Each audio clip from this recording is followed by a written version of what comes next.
Baiklah, Assalamualaikum warahmatullahi wabarakatuh. Perkenalkan, nama saya Septia Heska Surya dari kelas 5A dengan NPM 223510624. Nah, pada kesempatan kali ini saya akan mempresentasikan hasil dari belajar mandiri saya dari link-link yang telah Bapak berikan, yaitu tentang belajar dasar pemrograman JavaScript. Oke, pada video yang pertama itu membahas tentang array. Nah, berikut konsep dasar yang penting dalam membuat array. Array adalah struktur data yang dapat menyimpan beberapa nilai dalam satu variabel. Sintaksnya seperti let fruit sama dengan apple, banana, orange. Nah, itu diapit oleh tanda kutip dan koma. Yang kedua itu akses elemen. Elemen diakses menggunakan indeks mulai dari 0. Sintaksnya itu console.log fruits. Outputnya itu bakal keluar banana. Fruit yang pertama. Nah, metode array. Dalam metode array ini terdapat beberapa metode, yaitu tentang push, pop, shift, unshift, length. Nah, selanjutnya kita akan bahas tentang push. Push itu adalah menambahkan elemen di akhir array. Sintaksnya itu fruit, push, mango, console log, fruits, outputnya bakal keluar apple, banana, grape, mango. Yang kedua itu pop. Menghapus elemen terakhir dari array. Sintaksnya itu fruits, pop, console log, fruits. Outputnya bakalan apple, banana, grape. Shift. Shift adalah menghapus elemen pertama dari array. Sintaksnya itu fruit shift console log fruits. Outputnya bakalan banana dan grape. Yang keempat itu tentang unshift, menambah elemen di awal array. Sintaksnya itu fruit unshift kiwi. Misalnya kita mau menambahkan kiwi, kita masukkan kiwi. Console log fruits, outputnya bakalan kiwi, banana, grape. Splice. Splice ini untuk menambahkan atau menghapus atau mengganti elemen dalam posisi tertentu. Sintaksnya itu fruit fruit splice 10 lemon, menambahkan lemon di dalam indeks 1. Console log fruits, outputnya bakalan keluar kiwi, lemon, banana, and grape. Nah, yang keenam itu slice. Slice itu mengambil sebagian elemen dari array tanpa mengubah array asli. Sintaksnya itu let citrus sama dengan fruit slice 1 sama 3, console log, citron, outputnya bakal ketemu lemon dan banana. Nah, yang terakhir itu tentang indeks 0f. Nah, mengembalikan indeks elemen pertama yang dapat ditemukan atau tidak, atau jika tidak ada. Sintaksnya itu let post sama dengan fruit index of banana console log post output.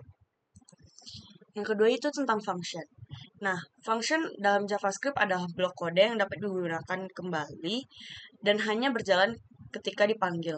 Fungsi dapat menerima input parameter dan mengembalikan output nilai return. Cara membuat fungsi ini seperti function nama fungsi, parameter 1 atau parameter 2, kode yang akan dijalankan kode yang akan dijalankan. Nah, return hasil. Contoh sintaksnya itu function tambah A sama B, return A tambah B. Console log tambah 2 sama 3. Outputnya bakalan 5. Karena kita menambahkan fungsi tambah di situ. Baiklah, selanjutnya tentang fungsi anonim. Fungsi anonim ini adalah fungsi tanpa nama, biasanya digunakan sebagai argumen fungsi lain. Let kali function A sama B, return A dikali B, console log 4 dikali 5 yaitu 20. Nah, array function atau ES6. Biasanya itu sama juga sama fungsi-fungsi yang lain, tapi ini tentang kurang. Let kurang A kurang B, console log 10 dikurang 5, yaitu outputnya bakalan keluar 5. Baiklah, selanjutnya fungsi tanpa return. Jika fungsi tidak memiliki return, maka secara default akan mengembalikan undefined syntax. Function halo, konsol halo dunia, outputnya bakalan keluar halo dunia. Nah, selanjutnya itu tentang looping. Dalam JavaScript, looping digunakan untuk menjalankan kode berulang kali berdasarkan kondisi tertentu. Berikut ada beberapa jenis looping. Yang pertama itu for loop. Digunakan ketika Anda tahu berapa kali ingin menjalankan loop. Sintaksnya itu for let i sama dengan 0, i kurang dari 5, i plus plus, console log, gitu. Selanjutnya while loop. While loop itu digunakan jika kondisi harus diperiksa sebelum menjalankan loop. Let I sama dengan 0, while I kurang dari 5, console log I++. Selanjutnya itu do while loop. Menjalankan kode setidaknya sekali, kemudian memeriksa kondisi. Let I sama dengan 0, do console log I++, while I kurang dari 5. Selanjutnya for in loop. Digunakan untuk iterasi property object. Let object A, 1, B, 2, C, 3. For let K in OB. Console log K, OBG, K, tutup kurung. Yang selanjutnya itu for of loop. Digunakan untuk literasi elemen dari literasi array, string, dan lain-lain. Sintaks let array 1, 2, 3, 4, 5, for let number of array. Console log 6. Selanjutnya itu penggunaan break dan continue. Break digunakan untuk menghentikan loop sebelum selesai. Sintaksnya itu for let I kurang dari 5, I++, if I sama dengan 3, break berhenti ketika I adalah 3, console log, outputnya bakalan 0, 1, sama 2.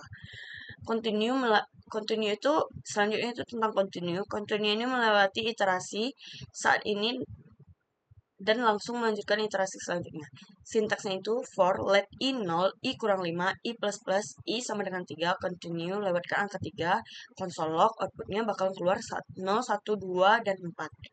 Selanjutnya itu nested loop atau loop bersarang. Sintaksnya itu let metric sama dengan 1, 2, 3, 4, 5, 6, 7, 8, 9 for let I kurang dari matrix length I++, for let J 0 sama dengan J kurang dari matrix I length J++. Console log matrix I dan J. Outputnya bakal keluar 1, 2, 3, 4, 5, 6, 7, 8. Mengapa menggunakan loop tertentu, yaitu tentang for loop. Digunakan saat jumlah iterasi sudah diketahui. Yang kedua, while loop berguna jika kondisi harus diperiksa terlebih dahulu dan jumlah iterasi tidak pasti. Yang ketiga itu do while loop. Digunakan jika Anda ingin memastikan kode eksekusi setidaknya sekali sebelum memeriksa kondisi. Keempat, for in biasanya digunakan untuk mengiterasi property object. Yang terakhir itu for of, ideal untuk mengiterasi elemen array atau string. Baiklah, yang terakhir tentang JavaScript asynchronous. Asynchronous JavaScript ini memungkinkan Anda menjalankan operasi secara non-blocking, sehingga kode dapat berjalan sehingga sementara menunggu proses selesai, misalnya permintaan HTTP. Ini penting dalam menangani operasi lambat seperti pengambilan data dari server atau membaca file untuk menghentikan aliran eksekusi. Ada beberapa konsep utama tentang asynchronous. Nah, yang pertama itu callback. Fungsi yang dijalankan setelah operasi selesai. Yang kedua itu promises.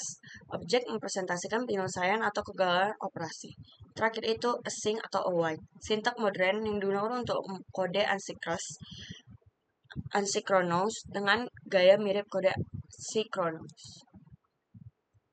Baiklah, pada pembahasan asynchronous ini, yang pertama itu tentang callback. Callback adalah fungsi yang dipanggil setelah operasi kernel selesai.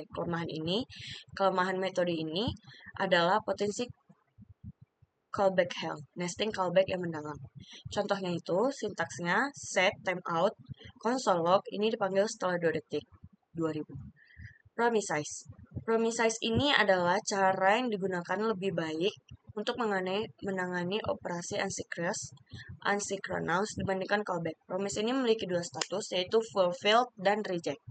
Contoh promise itu let promise, nil promise, resolve, reject, let success, true, if success, resolve, berhasil, else, reject, gagal.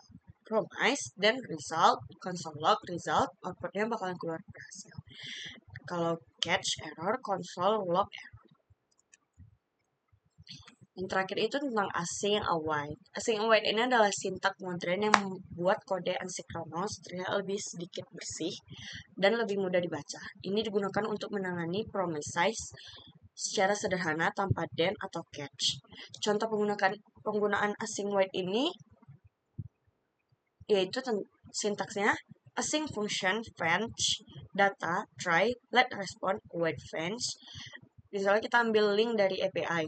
API example.com data. Let data await response JSON. Console log data, catch error, console error, error fetching data, fetch data.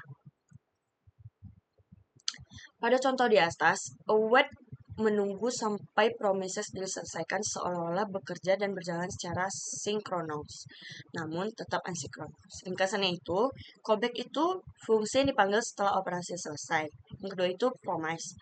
Objek dapat mempresentasikan hasil dari asinkronos mengurangi callback hell. Yang terakhir itu async await. Membuat penanganan promises lebih dari dan terlihat seperti kode sinkronos. Asinkronos JavaScript sangat penting untuk menghindari blocking operasi yang lama, terutama ketika bekerja dengan API, baca file, atau berinteraksi dengan server. Baiklah, mungkin itu saja yang dapat saya sampaikan. Apabila ada kekurangan, mohon dimaafkan. Wabillahi taufiq wal hidayah. Wassalamualaikum warahmatullahi wabarakatuh.